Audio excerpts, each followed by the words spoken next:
कहवा बिताया सारी राती हो साची बोल बालम। कहवा बिताया सारी राती हो साची बोल बालम।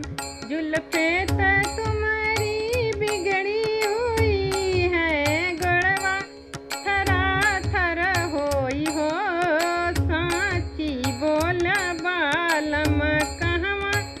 बिताया सारी राती हो साची बोल बालम। कुर्ता त तोहरा पसीना से लथ फत। कुर्ता त तोहरा पसीना से लथ फत।